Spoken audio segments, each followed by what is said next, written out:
to talk about today, as Matt explained, I'm going to be talking about this TAS project in a different context and where I fit in. When I was asked to speak, I wanted to keep to the theme of autonomous systems, but given that we already had a paper submitted to the conference, I thought, well, I don't want to just talk about what I'm doing. So I invited my colleagues on this project to send me highlights of what they're doing just now to give an overview of what's actually happening. So before I forget, the actual project, which is the node that I'll introduce in a minute, the PI is Ram, whose name is down the bottom there, from the University of Edinburgh, and it's not me by any means, so just before I forget to say that. So this now I'm going to give an introduction.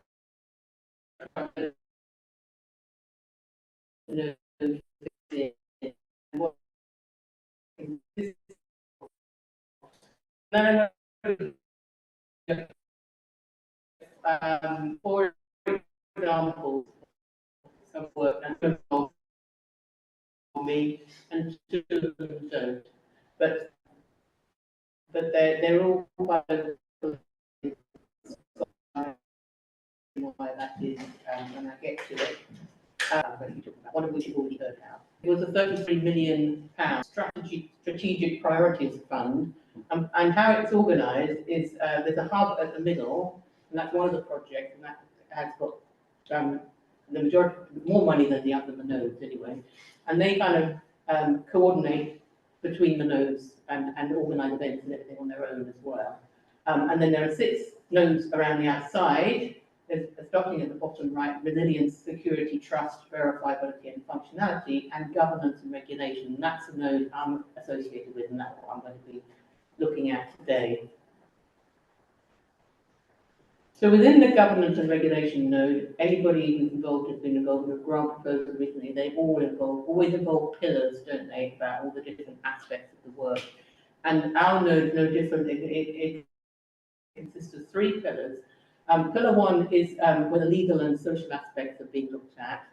Pillar 2 is accountability, interpretability, explainability, and responsibility. And then our pillar is pillar 3, looking at tools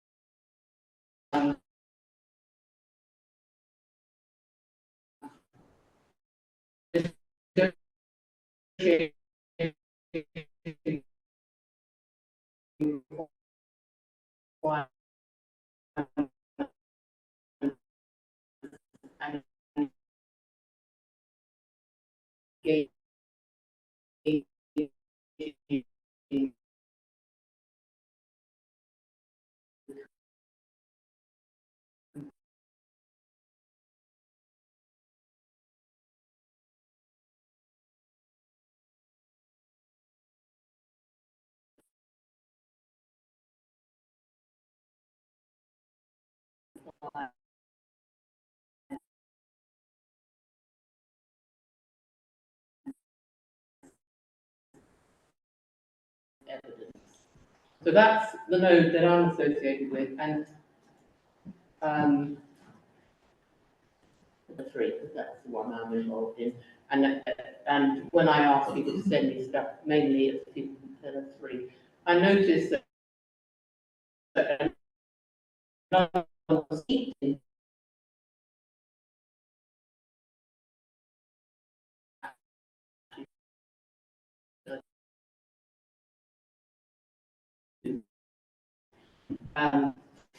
but I'll point out when we get to it. So that's what I'm going to be talking about. Some examples which have. So what the goal, I'm not going to go through this entirely. I just wanted to, when I do introduce the examples, you can see which there's a lot about regulation in Node.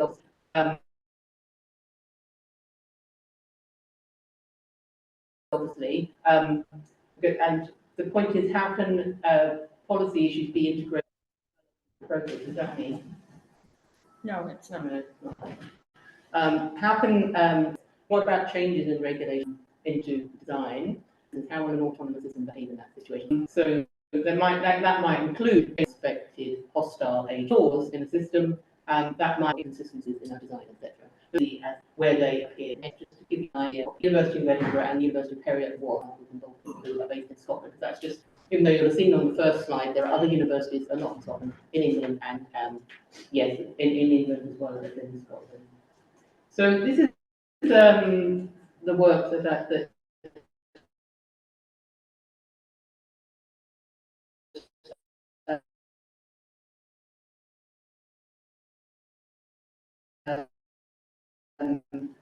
builds on two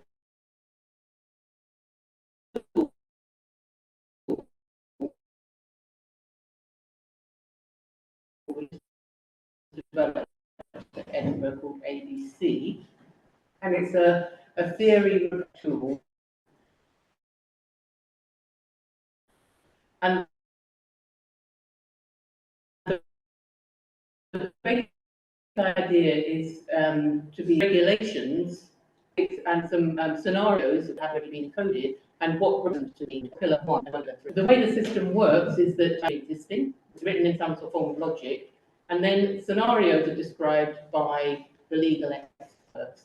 Ultimately, that's where they're going to come from, and together with what the expected outcomes are. And these are fed into ABC, and the output is some suggested modifications to the regulations or to the coding of the regulation. So, for example, in the autonomous systems setup, suppose we want to adapt traffic regulations for autonomous vehicles.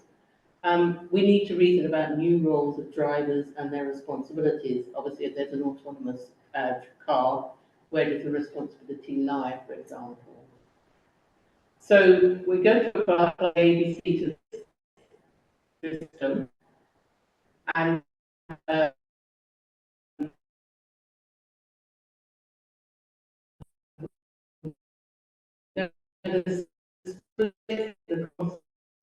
driver, human driver or autonomous driver. Code has a set of regulations, and we'll see some, and that will correlate condition A with duty B. And also, we'll also consider legal reformation as a conflict detection and repair. So basically, it will detect when there are gaps in the regulation, and it will suggest repairs to it. So this is written in Datalog, which is a subset of Prolog. I'm not going to go into this in any detail, it's just to give you an idea of how it actually works. So there are three, as you remember from that first diagram, that on the left-hand side there are three green ellipses, and that's where these three things come from. You've got the logic-based regulation encoding. So this will say how have we defined the regulations so far. So this first one is saying that if there's an accident, then the drivers must check each other's injuries. So a driver must check the injuries when an accident occurs. That's just and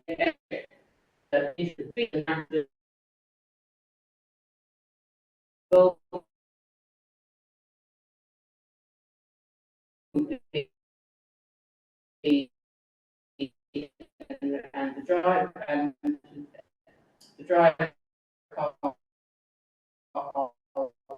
in the accident is A, etc., etc. And in that case, the legal liability is associated with the driver of car X, car A in the accident. So that's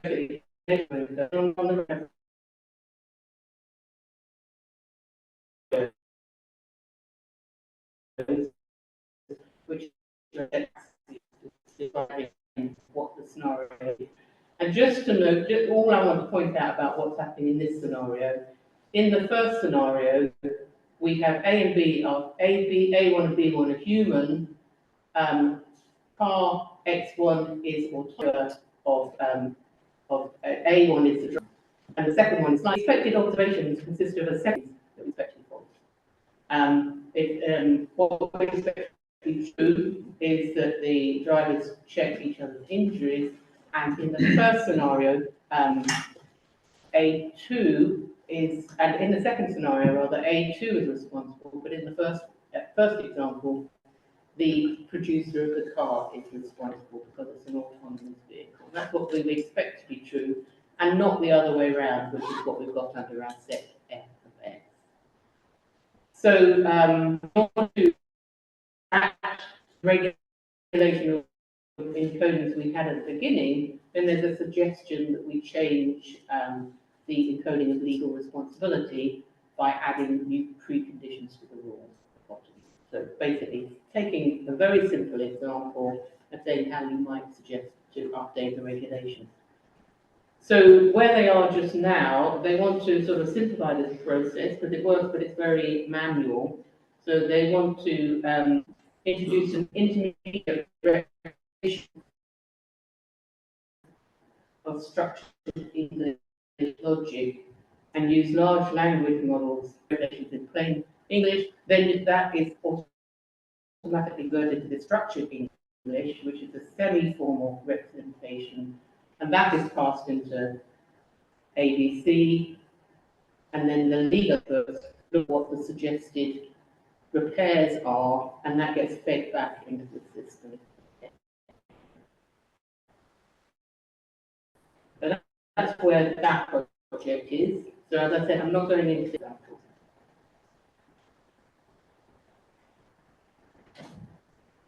So the second example, which was point 3 on my list, this is an example. This is a project which I was involved in, and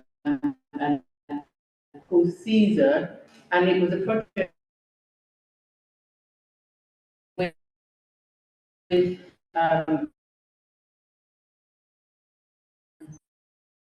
e-risk,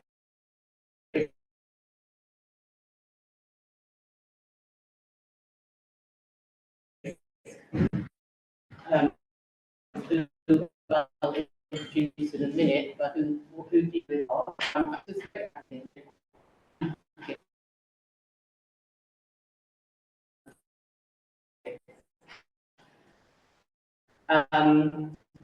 And that was also with myself and my postdoc Ivalo Balkov at Glasgow, but also Andrew Island at Heriot-Watt as well. So this was actually a sister project of TAS, so it got funded by a separate scheme, but were always involved in the project, and it gave us an opportunity to really engage with a bit of knowledge exchange to go on, and that's a really big thing about the project, is to get legal exchange between the different parts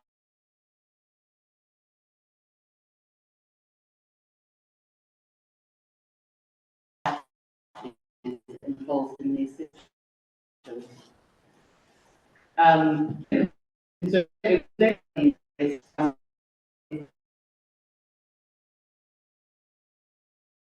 by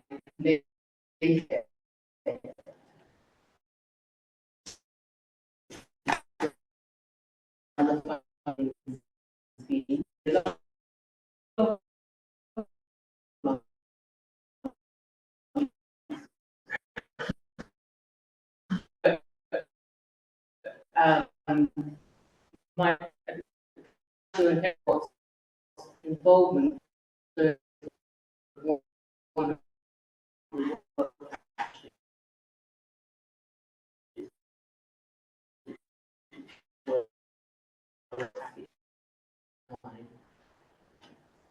as I told who are de-risk.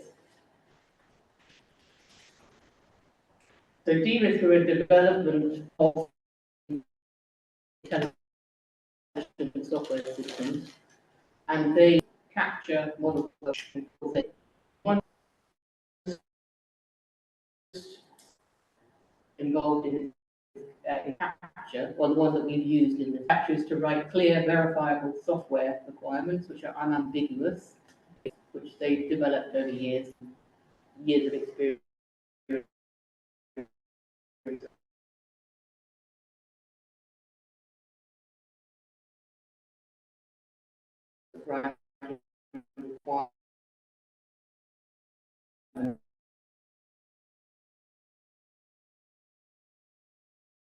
Requirements for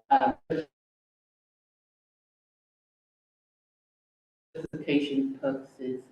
It's for the automatic verification of design, and the final bit, that's a tool for automatic code generation. So three different tools, but they don't. So you have to develop the signal for you, but they're in the process of the project. We will show you a diagram, and I'm going to catch up on.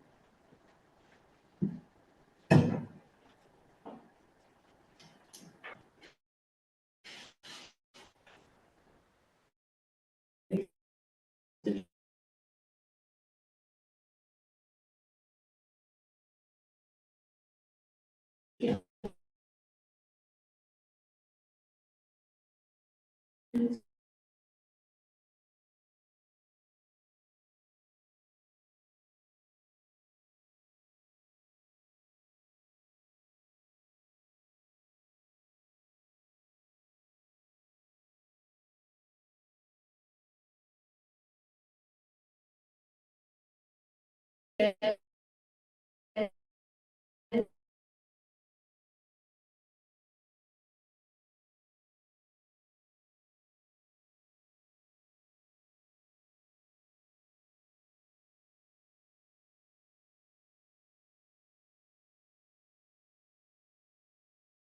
Chairs,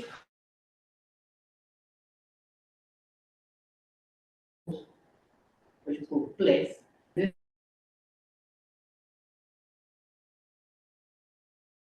The resourcing for autonomous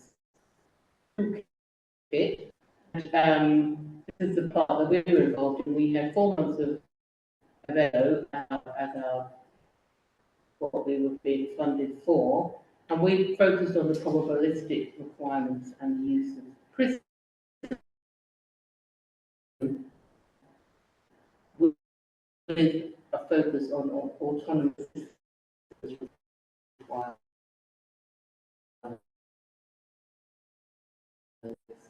So for this system here, which you can see, anybody who actually is familiar with PRISM will see actually that looks like it might translate quite nicely into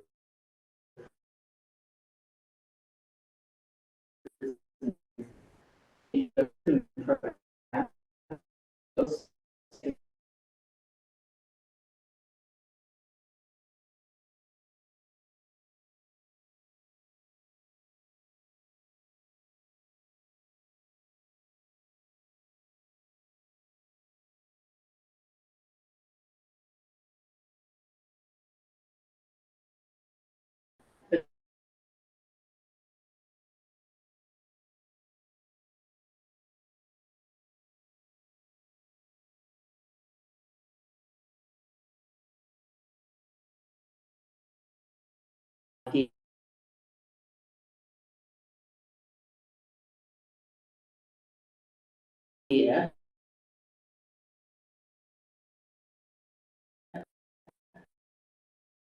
Or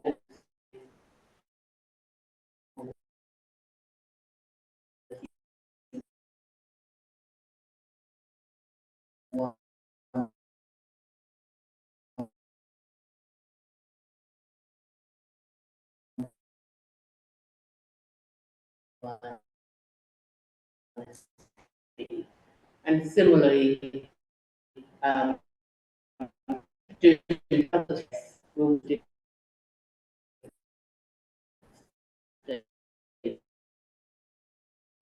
Obviously, it's not possible to really understand when I give you so little. What sort of reward we might include would be one that would record the energy. Suppose that whenever we found some metal and we processed it, that reward 5.3. And similarly for density, which says that the overall, this thing. Okay. So the property at the bottom of the page there says the overall, the long-term overall energy. What is the overall long-term average energy use? Is how that property is represents. And that's the sort of thing we gave DRIS to say this is the sort of thing you might want to ask, the sort of properties and how would you put that into a template.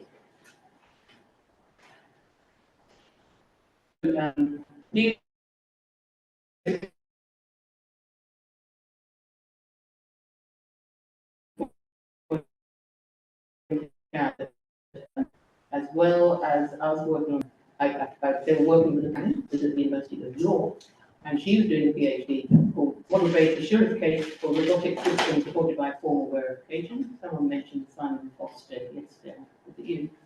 No, It wasn't. there may be somebody at the dinner last night.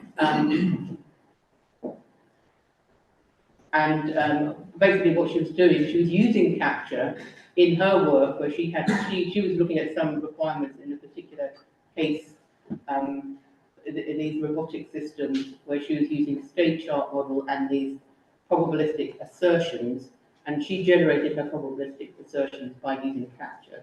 So it was kind of the other way around. We were using Prism to show them what probabilistic requirements look like. They were using capture in order to work out what the shape of the assertions were for their probabilistic requirements. She would have added the probability herself, but she would have taken the basic template.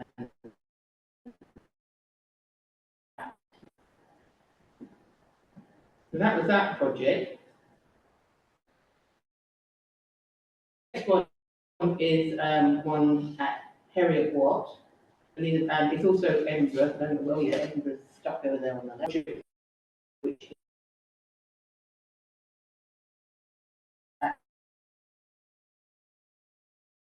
in collaboration with participating accidents. Many of you know Andrew Ireland. He's been working in requirements for quite a long time and for automatic verification of code. So this is motivated by real-world accidents, and the idea is to anticipate accidents by strengthening the relationship between hazard analysis and early-stage design modelling. So to be a bit more specific, there are 3 stages involved. There's hazard analysis, which investigates the sort of things that might lead to accidents, and this is a very robust technique learned over many years, but it's not formal. Very robust and very, very secure, but it's not formal in any way. On the other hand, we have the formal modeling, which involves moved away from the actual system, and it involves exhaustive analysis, so we will actually check the whole system. And on the other hand, we have simulation. Again, this is high. We use concrete models, so we're actually using scenarios that we want to investigate, and we do analysis on those scenarios. So just to reiterate,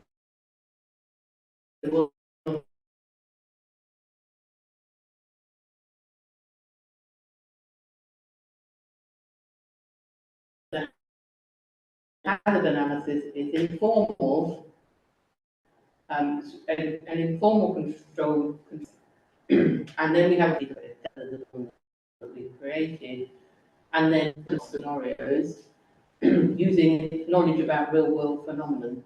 So we have to jump from the far left-hand side to get to the far right-hand side. From the hazard analysis tells us what the knowledge we have of the real-world system, and jumps to simulation. So there's a gap between the formal modelling and that. So here's an example. Suppose we might have some control constraints, which says a door lock signal. So this is the controller sending a door lock signal is provided if and only if wheel pulse signal received. So what that means on the right-hand side is the doors are only locked when the wheels are not turning. So when the doors are locked even only if the car is not moving. Oh, mistake. Complain to Andrew. So the properties that we would have is that we're only going to get a wheel pulse signal if the wheel's moving. We're only going to get a door lock signal if we get a wheel pulse signal. The doors are locked even only if the door lock signal has been received, and the wheels are turning even only if the car is moving. So there's the 3 different stages that we might have from that. So our formal model means that we make that bit in the middle explicit. And it also obviously supports consistency checking as well. If there was something wrong with our assumptions, we would be able to detect it. It's just a case of making the assumptions right in the first place. But these assumptions is going to take more than just our formal modelling. We have to get the assumptions right in the first place. So we've made it that the wheels are turning, the car moving, which seems a sensible suggestion. So here's an example simulation. So we're saying, okay, in our formal modelling space, the wheels are turning and the car is moving. What do we need to tell the simulation in order to simulate that? Well, we have to tell it a whole list of things. We have to tell it what the frictional coefficient of the road surface is, what the velocity is, the tyre friction, the torque, the wheel speeds, the drag coefficient, etc., in order to actually represent that via a simulation.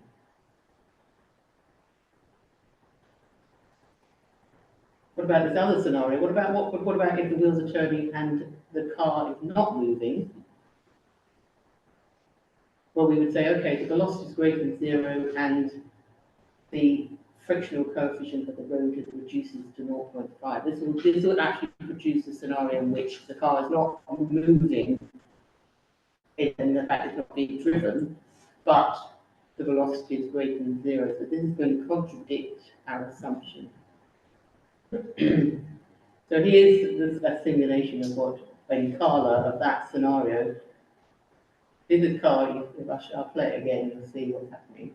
When it gets into this space, it's actually skidding, and therefore the wheels are not actually turning round, even though the car's moving, and so the doors are flying open. So, in overall summary, I'll move on to the next one. In overall summary, what they're saying is that hazard analysis, if we introduce more formality into the hazard analysis, that will allow our formal assumptions to be better representative of the system. But we need to sort of address that link between the hazard analysis and the formal properties. So that's a summary of that example. This is the one that sneaked in and it wasn't actually in pillar 3, it's actually pillar 2, this one, I believe. So this is Ajisa, who's supplied, she sent me, I think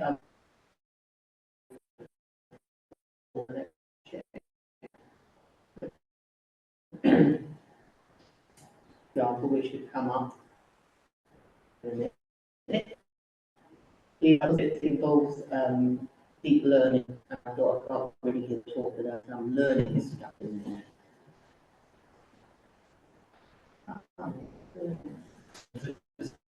On screen. Or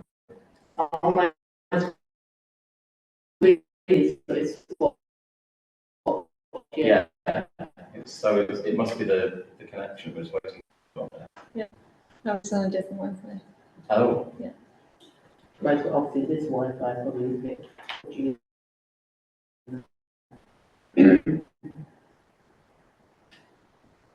I think it.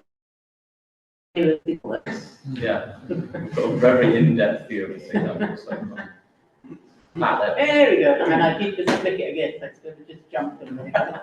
This so it's about image recognition models, obviously used in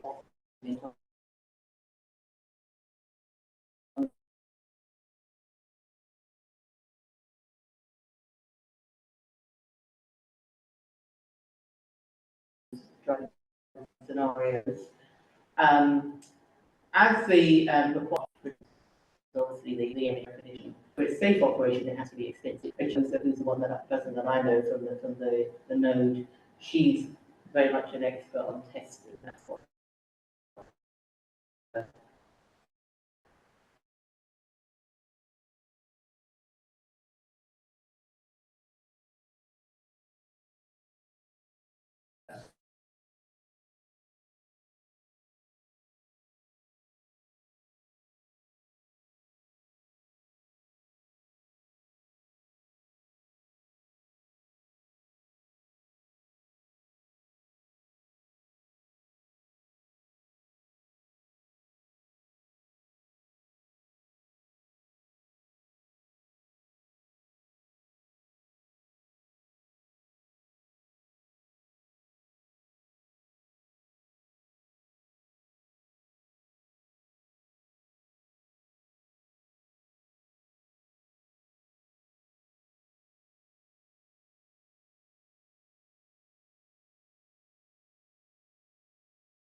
As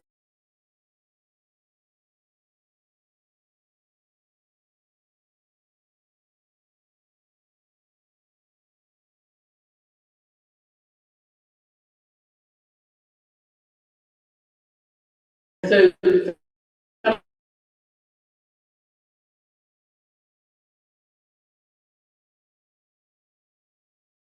some of the environment parameters that might set the DNN backend, the framework backend conversions,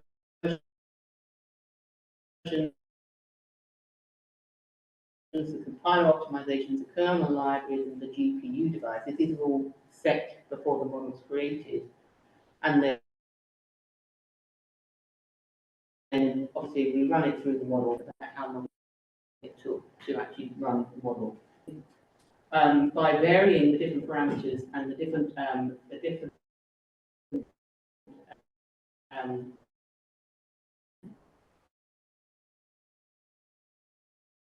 deep learning framework that they use to see whether switch my screen. Oh, here we go. So what they actually found, they found model correctness. Now, hardware acceleration is used extensively in these AI applications. Framework backend that is used the inference. Increasing optimization doesn't always improve the execution time, and where acceleration doesn't affect hardware acceleration can lead to unexpected. Summary is you have to be very careful about how you choose. It can affect results, and that's just a short one. So I'm just going to summarize what Chris said. As Chris mentioned yesterday, in the last 102 FMASs, and really there are two parts of the PhD students, which is Chris and Julia, who I have. So in the FMAS checking, because what do you want checking? That's what I do. And this originally started off with and he connected up his Unity simulations with them, told the little car what to do if it wanted to, and it was safe to do so. Started again. So it's all a case of having this slow in terms of the compilation time, and also we had the communication time between the game engine and the model checker. So I've always wanted, rather than having this sort of communication, but use the model checker as its brain, as it were. Yesterday.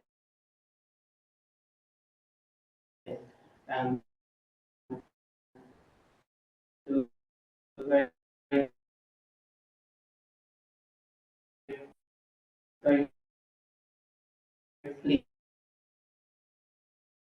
So that it took a long time, and also which Chris has managed to avoid itself. So spoken about it, but he, as he mentioned, he showed a picture of his robot, which is included his 360 degree, and it has a Raspberry that he uses very stripped down version of the robot in the robot brain. So so therefore, obviously, it's much more efficient than having the whole model checker there, and because it was happening as part of the robot, there wasn't this this delay.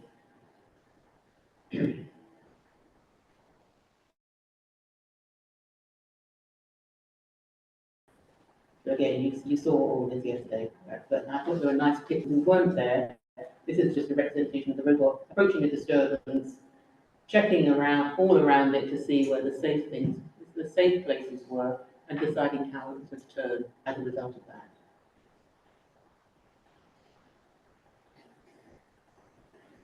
Okay, so welcome, there's Chris, who you will recognize from yesterday. This is Chris and Julia in disguise. Obviously, you know when this picture was taken in the lab.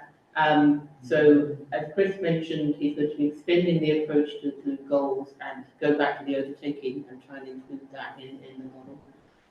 Oh, you can't see the picture because Not quite yet. It's actually whizzing around now. What? Can you share? I think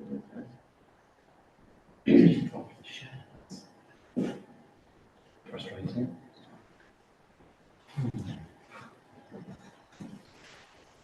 Well, let it be. Okay. Okay, so that's the picture I was talking about.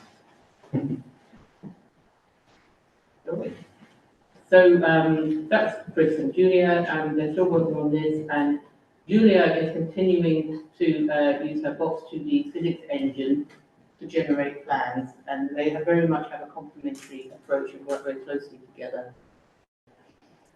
So that's the final example that I was going to include. So finally, thank you very much for the invitation. very much enjoyed it. And also thank you very much to my colleagues on the TAS Node who sent me their carefully crafted slides and I just stole them. So very grateful to them too.